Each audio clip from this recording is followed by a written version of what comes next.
Adakah Anda memahami yang di Pertuan Agong?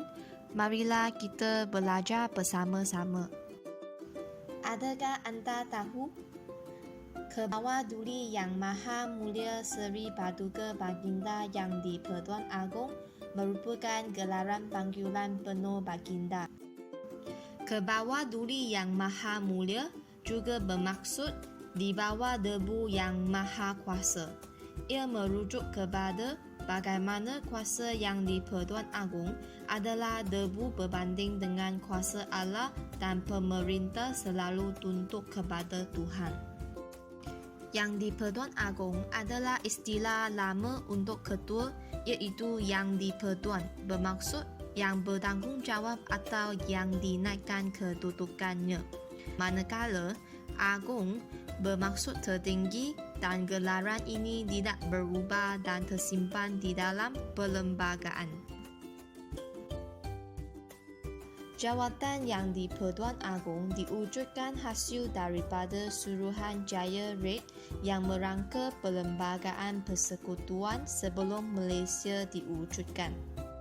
Cadangan ini tertimbul berikutan tentangan terhadap penubuhan Malayan Union yang dilihat ingin menghapuskan institusi Raja-Raja Melayu.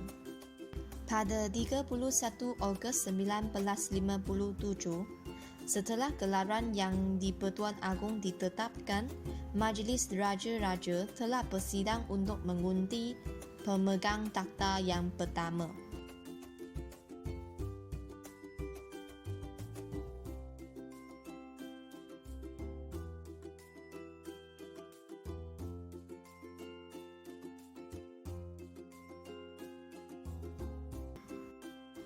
Malaysia ialah negara yang mengamalkan sistem penggiliran ketua negara di dunia sahaja. Sistem ini dianggap unik kerana ia menggabungkan tradisi feodal berasaskan keturunan dan konsep moden berasaskan perlembagaan. Sistem penggiliran jawatan yang di Pertuan Agong setiap 5 tahun hanya antara 9 pemerintah negeri Melayu, iaitu Perak, Negeri Sembilan, Selangor, Pahang, Perlis, Kedah, Kelantan, Terengganu dan Johor. Sementara itu, Pulau Pinang, Melaka, Sarawak dan Sabah yang tidak beraja adalah tidak berpeluang, walaupun boleh diwakili dalam mesyuarat Majlis Raja-Raja. Akan persekutuan memperuntukkan bahawa seseorang raja adalah rakyat dipilih sebagai yang di Pertuan Agong, kecuali 3 sebab berikut. Raja itu belum dewasa, raja itu telah memberi tahu bahawa baginda tidak berhasrat dipilih, atau Majlis Raja-Raja mengambil ketetapan dengan undi sulit bahawa raja itu adalah tidak sesuai untuk menjalankan fungsi-fungsi yang di Pertuan Agong. Walau bagaimanapun, pemilihan yang di Pertuan Agong berdasarkan sistem penggiliran yang telah ditetapkan, seperti yang berikut.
Pemecatan yang di-Pertuan Agong.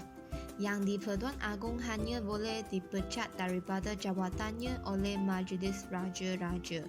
Mengikut peruntukan, pemecatan YDPA tidak boleh diluluskan kecuali sekurang-kurangnya 5 orang ahli Majlis Raja-Raja telah mengundi menyokong ketetapan itu.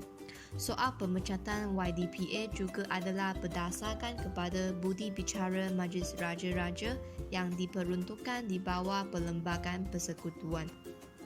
Manakala yang dipertua bagi negeri Pulau Pinang, Melaka, Sabah dan Sarawak tidak boleh menjadi ahli Majlis Raja-Raja dalam soal pemecatan yang di-Pertuan Agong. Faktor yang akan dipertimbangkan oleh Majlis Raja-Raja bagi menentukan pengganti jawatan yang di-Pertuan Agong seterusnya ialah kekanaan di kalangan Sultan dan Raja, baginda berkenan untuk menjadi yang di-Pertuan Agong. Baginda tidak mengalami kelemahan atau ketidakupayaan mental. Baginda merupakan raja yang berada di kedudukan teratas, mendapat sokongan sekurang-kurangnya 5 raja lain dan bukan seorang yang telah memegang jawatan yang di-Pertuan Agong selama 2 penggal berturut-turut. Perkara 39 perlembagaan memberi kuasa eksekutif kepada yang di-Pertuan Agong dijalankan oleh menteri-menteri yang diberi kuasa oleh Jemaah Menteri. Yang di-Pertuan Agong melantik sebuah Jemaah Menteri untuk menasihatkannya dalam menjalankan peranannya. Yang di-Pertuan Agong juga mempunyai kuasa dalam semua perkara di mana Parlimen membuat undang-undang di bawah senarai persekutuan dan senarai bersama dalam jadual ke-9 Perlembagaan Persekutuan. Kuasa eksekutif yang lain seperti kuasa melantik yang di-Pertua Negeri Pulau Pinang, Melaka, Sabah dan Sarawak. Yang di-Pertuan Agong boleh mengeluarkan pengisytiharan darurat jika yang di-Pertuan Agong berpuas hati bahawa keadaan darurat yang serius berlaku serta mengancam ekonomi dan ketenteraman. Tambahan pula, yang di-Pertuan Agong boleh bertindak mengikut budi bicara dalam 3 fungsi perlembagaan, iaitu melantik Perdana Menteri, bersetuju atau tidak mempersetujui permintaan membubarkan Parlimen dan meminta mesyuarat Majlis Raja-Raja diadakan semata-mata. Yang di-Pertuan Agong sebagai sebahagian Parlimen. Yang di-Pertuan Agong juga boleh memanggil Parlimen bermesyuarat dari semasa ke semasa dan menangguh sidang Parlimen. Yang di-Pertuan Agong boleh memberhentikan dan membubarkan Parlimen. Kuasa legislatif yang lain adalah memberi ucapan dalam mana-mana majlis Parlimen, berfungsi dalam memperkenalkan undang-undang yang telah diluluskan oleh Parlimen dan membatalkan kelayakan ahli Parlimen. Tambahan pula, yang di-Pertuan Agong berperanan untuk melantik senator ke Dewan Negara, iaitu melantik 2 orang senator untuk wilayah Persekutuan Kuala Lumpur dan seorang untuk wilayah Persekutuan Labun dan Putrajaya serta mempunyai kuasa melantik 40 orang senator lain. Yang di-Pertuan Agong mempunyai fungsi penting dalam bidang kehakiman. Antara tanggungjawab yang di-Pertuan Agong adalah melantik Ketua Hakim Negara Mahkamah Persekutuan, Presiden Mahkamah Rayuan, Hakim Besar Mahkamah Tinggi di Persekutuan Melayu, Hakim Besar Mahkamah Tinggi di Sabah dan Sarawak dan lain-lain atas nasihat Perdana Menteri setelah berunding dengan Majlis Raja-Raja. Selain itu, yang di-Pertuan Agong boleh memanjangkan perkhidmatan seorang hakim yang berumur lebih 66 tahun. Bagaimanapun, lanjutan perkhidmatan itu tidak melebihi 6 bulan setelah mencapai umur 66 tahun. Yang di-Pertuan Agong boleh menyingkirkan seseorang hakim hanya melalui representasi yang dibuat oleh Perdana Menteri atau Ketua Hakim Negara dan selepas menerima laporan tribunal. Yang di-Pertuan Agong mempunyai kuasa pengampunan bagi semua kesalahan yang dibicarakan di Mahkamah Tentera, Wilayah Persekutuan serta Mahkamah Syariah di Pulau Pinang, Melaka, Sabah, Sarawak dan Wilayah Persekutuan. Yang di-Pertuan Agong berperanan menggunakan bintang kepada pihak yang layak dan sebagai pemerintah tertinggi Angkatan Tentera Persekutuan. Justru itu, baginda mempunyai kuasa pengampunan dan mengurangkan hukuman atas kesalahan yang dibicarakan di mahkamah tentera. Yang di-Pertuan Agong juga mempunyai tanggungjawab untuk memelihara kedudukan istimewa orang Melayu dan kepentingan orang bukan Melayu.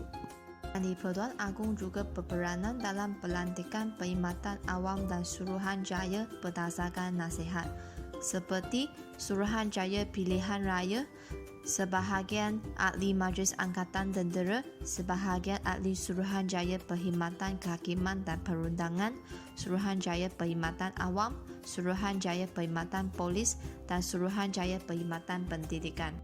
Perlembagaan persekutuan juga memperuntukkan Yang di-Pertuan Agong merupakan ketua agama Islam di wilayah-wilayah persekutuan Kuala Lumpur dan Labuan, serta negeri Melaka, Pulau Pinang, Sabah dan Sarawak. Bagaimanapun, Yang di-Pertuan Agong akan tamat kuasanya apabila tempoh pemerintahan baginda tamat. Yang di-Pertuan Agong tidak boleh menjalankan fungsinya sebagai raja negerinya, kecuali fungsinya sebagai ketua agama Islam.